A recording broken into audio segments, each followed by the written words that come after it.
Hello friends, आज हम लोग पढ़ने वाले हैं क्लास 5 के अंतर्गत लेसन 14 आई एम लक्की। क्या है लेसन का नाम? आई एम लक्की।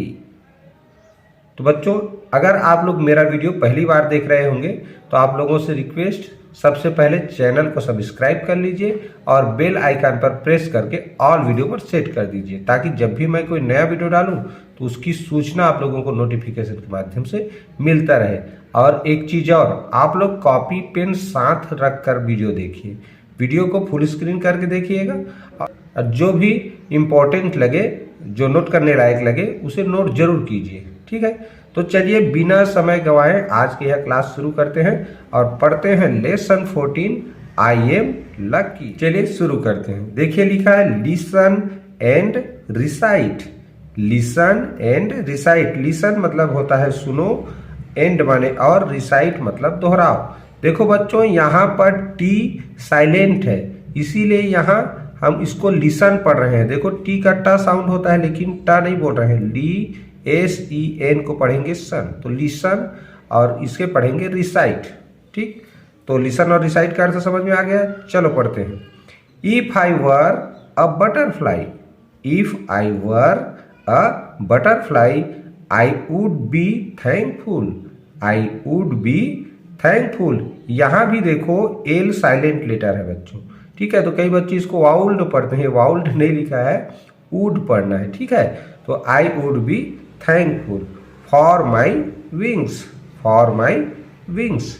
देखो बच्चों, यह एक विशेष प्रकार का सेंटेंस है, इसे कंडीशनल सेंटेंस कहते हैं। कंडीशनल सेंटेंस एक विशेष प्रकार का सेंटेंस होता है जिसका नियम एक नॉर्मल सेंटेंस से अलग होता है। अब वो क्या चीज अलग होता है, चलिए जानते हैं। देखो यहाँ लिखा है आई के बाद वर, तो आप लोग कंडीशनल सेंटेंस को छोड़ दो तो बाकी जगह में आई के बाद वाज लिखा रहता है, लेकिन इसमें वर लिखा है, तो यही इसकी अलग विशेषता है। ठीक है, जो कंडीशनल सेंटेंस में ही होता है। तो कंडीशनल सेंटेंस में होता क्या है, हम जब किसी चीज की होने की कल्पना करते हैं कि काश ऐसा होता तो मैं ये करता। ठीक है, तो जब हम जो हो नहीं सकता उस चीज की कल्पना करते हैं कि ऐसा होता तो मैं ये करता। ठीक है, तो उन्हीं को व्यक्त करने के लिए हमको कंडीशनल सेंटेंस की जरूरत पड़ती है। ठीक है, तो चलिए देखते हैं इसका अर्थ क्या होगा। इफ का मतलब होता है बच्चों अगर, आई मीन्स मैं, वर मीन्स होता है होता, वर मीन्स होता, अ बटरफ्लाई एक तितली, बटरफ्लाई मीन्स क्या होता है, तितली। तो इसका मतलब क्या हो गया इस लाइन का, if I were a butterfly, अगर मैं, अ बटरफ्लाई यानी एक तितली, वर मीन्स होता, अगर मैं एक तितली होता, I would be thankful, I would be thankful, I means मैं, थैंकफुल मीन्स आभारी, वुड भी यानी होऊंगा या रहूंगा। तो आई माने मैं, वुड भी यानी रहूंगा, थैंकफुल माने आभारी। तो आभारी कब होते हैं, देखो जब हमारा कोई काम करता है, हमारी कोई मदद करता है, तो हम क्या कहते हैं उसको कि मैं इस कार्य के लिए आपका जिंदगी भर आभारी रहूंगा या आभारी रहूंगा, मैं आपका जो उपकार है उसको हमेशा मानूंगा या मैं आपका कृतज्ञ रहूंगा। इस तरह से जब कहते हैं ना हिंदी में, तो उसके जगह में इस तरह कहना रहता है कि आई वुड बी थैंकफुल, यानी कि मैं आभारी, थैंकफुल माने आभारी, और वुड भी यानी होऊंगा या रहूंगा। तो मैं आभारी रहूंगा किस लिए, तो for my wings, for my wings यानी माई माने मेरे कह सकते हो या अपने। ठीक, अब विंग्स यानी होता है पक्षियों के जो डेने होते हैं उसको कहा जाता है विंग्स। तो फॉर माने के लिए, तो मेरे डेने के लिए।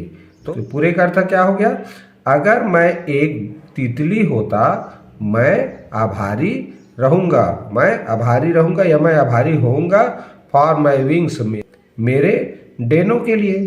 ठीक, उसके बाद देखो आगे क्या लिखा है, if I were a myna in a tree, if I were a myna in a tree I would be thankful, I would be thankful that I could sing, that I could sing. इसको कई बच्चे could पढ़ते हैं, could नहीं बच्चों, ये कूड है। याद रखना इसमें एल क्या है, साइलेंट लेटर है, तो एल को पढ़ना ही नहीं है। तो तो क्या उच्चारण करेंगे इसका? कुड। क्लियर? चलिए देखते हैं। तो इफ यानी अगर, आई माने मैं, वर मीन्स होता, अ महीना एक महीना, कहाँ पर? इन अ ट्री, एक पेड़, इन यानी में। तो अगर मैं एक पेड़ में एक महीना होता, आई वुड बी थैंकफुल, आई यानी मैं, थैंकफुल यानी आभारी या कृतज्ञ, वुड बी यानी रहूंगा या होऊंगा, मैं आभारी होऊंगा या आभारी रहूंगा। किस चीज के लिए?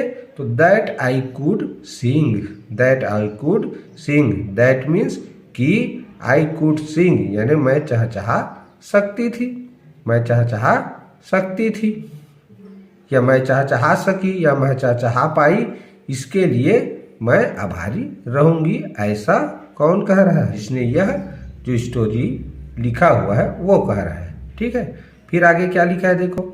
If I were a fish, if I were a fish in the sea, if यानी अगर, आई मीन्स मैं, वर मीन्स होता, अ फिश एक मछली, इन द सी यानी कि सागर में या समुद्र में, सी यानी समुद्र।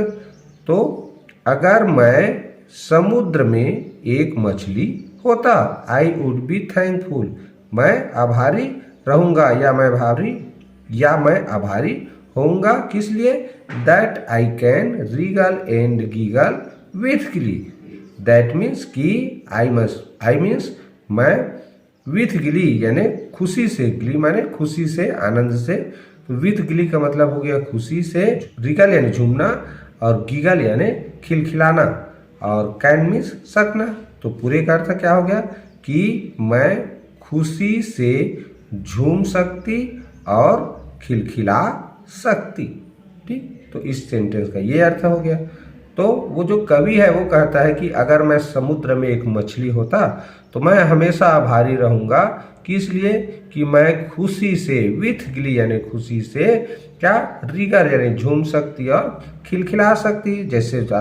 जैसे बच्चे जब खुश होते हैं देखना, खिलखिला कर हंसते हैं, झूमते हैं, तो उसी तरह मैं झूम सकती और खिलखिला सकती। इसके लिए हमेशा उनका क्या होता? थैंकफुल, आभारी होता।